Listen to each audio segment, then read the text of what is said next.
The brand new Google Pixel Watch is finally here, and it could easily be one of the best smartwatches of 2022, but we need to take a closer look at this watch. I'll admit, when it came out, I was skeptical, and I think you should have been too, because this watch, in all the renders, you saw a small display, a large black ring, and I thought, first of all, this would be an ugly watch. I thought, second of all, the software is going to be buggy or not really ready. And third, I thought it was going to be relatively inaccurate when it came to heart rate and GPS because it's basically made by Fitbit, which is historically not that accurate. But honestly, I was wrong. And now that I have it in my hand and I've been using this for the past little while, I'm really impressed by this watch in many ways. And like I said, it could very easily be one of the best watches of 2022. So in this video, I want to dive into obviously the physical design of this, everything I like, everything I don't like about that. We'll talk about the software, the experience, and of course we'll get into some actual testing with the microphone, the speaker on here, the GPS, the heart rate, and more than just that.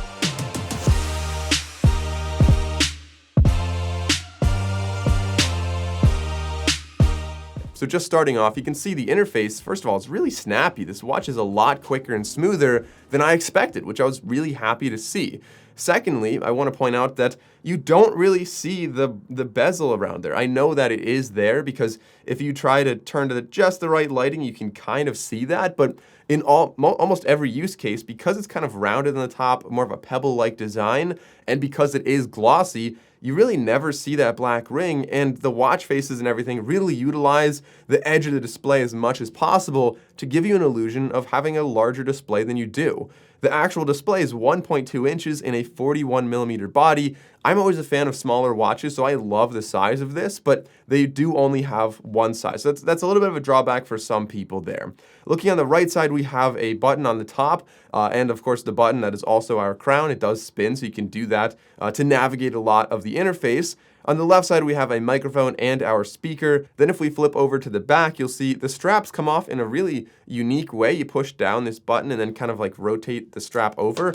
It takes some getting used to. It takes a little bit of practice as well. But all things considered, I think it does make the watch look a little nicer, that it doesn't need larger lugs there. Although I could see this would be very successful, I think, if somebody made like aftermarket lugs that you can, put on like a 20mm strap that's a more standard style strap. That would be really cool to have a little lug adapter on the top and the bottom.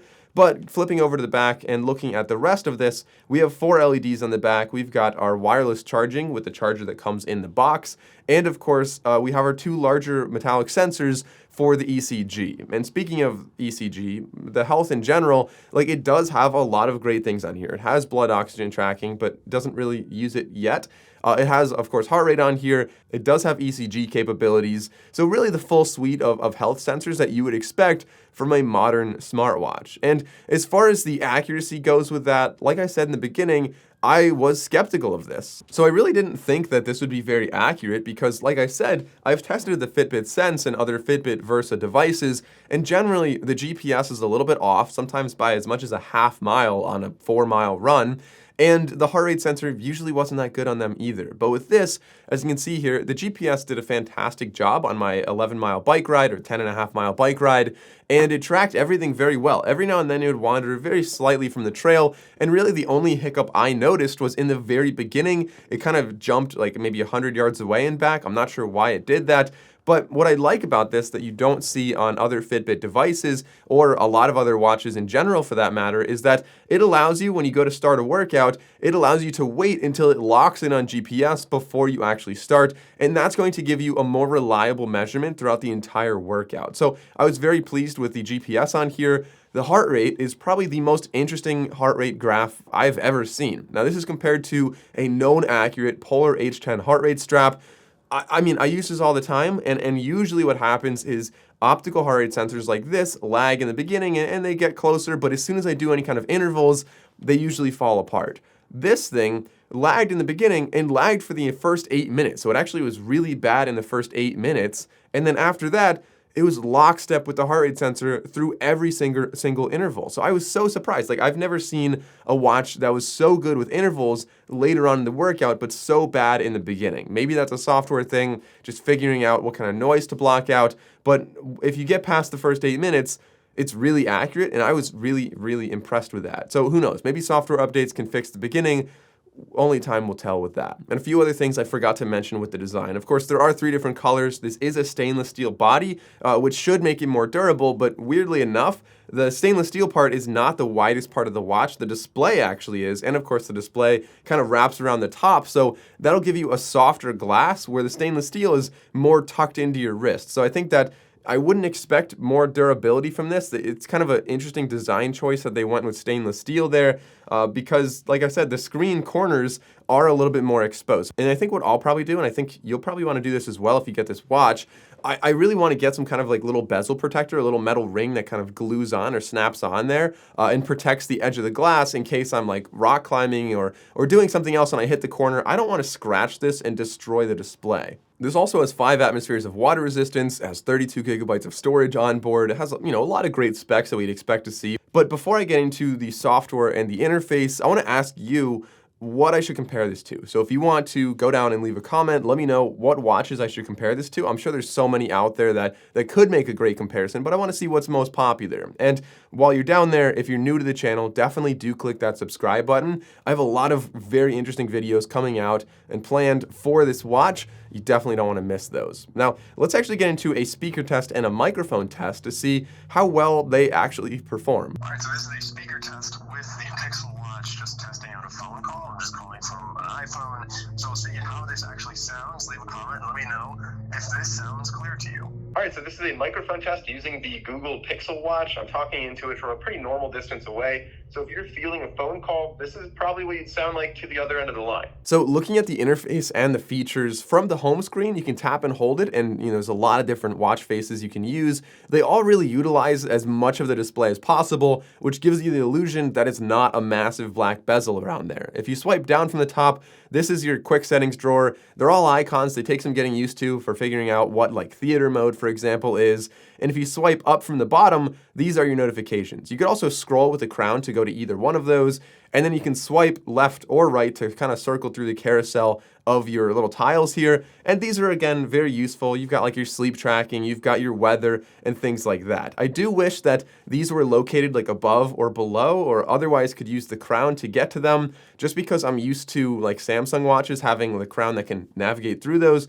But it is what it is. If you press the crown once, this will give you your app drawer, and you have all the different apps you want. You can go down to the Google Play Store and download more as well. If you double press it, it'll open up Google Pay. So this does have contactless payment with NFC. And if you press and hold it for a long enough time, this will actually open up your power off menu. The other button is a little bit more hidden on the top, and if you press that once, it gives you honestly kind of an outdated looking recent app drawer. I wish this looked a little different, but it is what it is. If you double press this button, it'll toggle between your most recent app and whichever app you have open right now. And if you press and hold it, it'll open up Google Assistant. Google Assistant on here, by the way, is so fast. It's way faster than I expected. Most other smartwatches that have Google Assistant, so the old Wear OS or even Samsung watches now, are just so incredibly slow that you'll summon it, you'll wait forever, you'll talk, it didn't hear you, you have to do it again. Like, it just wasn't a good experience. But this is way, way faster. So I could just press the button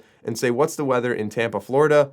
Boom, it heard me, it's gonna tell me the weather, and right there it has the weather. It's honestly like really fast, very easy to use, and I think that's important for something like this that has Google so tightly integrated with that. Along with that, we're getting other Google apps on here, like turn-by-turn directions from Google Maps. A little detail that I'm glad they paid attention to was the orientation of the watch. So not just which wrist it's on, but which way it's facing. So if you want it on your left wrist, but you really want the crown on the left side so that it doesn't hit your wrist, you can do that and the watch will still be set up properly. So I'm really happy with how they did that.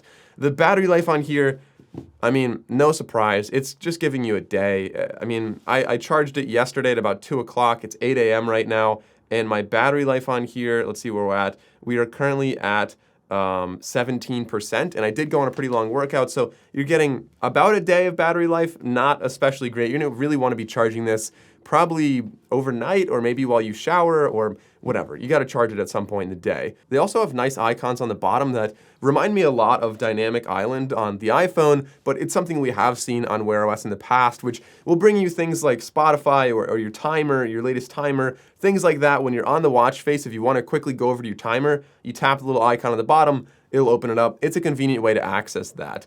Also, if you press the crown 5 times, that's your SOS if you have any kind of emergency. But otherwise, really summarizing the interface here, I think that we do need some more app support. I think that is coming, and I'm excited to see that. But I think for now, all things considered, I'm really impressed. This is a really fantastic start for Wear OS 3 and for Google's first smartwatch. Like, it just really feels like they spent a lot of time thinking a lot about how to make this interface really work very well.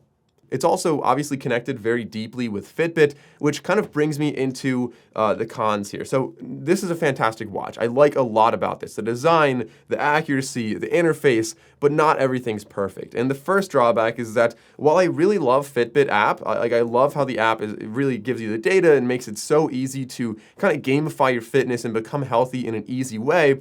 The thing I don't like is that there is a paywall. There's a lot of features that you can't actually get unless you pay for Fitbit Premium. And these aren't things like extra workouts. A lot of these are just analytics that you can't see that your watch is able to record. So for an expensive watch, I really don't want to see that. I know it comes with Fitbit Premium for like 6 months, but still a drawback. Other kind of drawbacks here, I do kind of miss the rotating bezel. It's something I will get over. The crown's fine, but I find myself spinning around and you know, it's a little bit sad right there.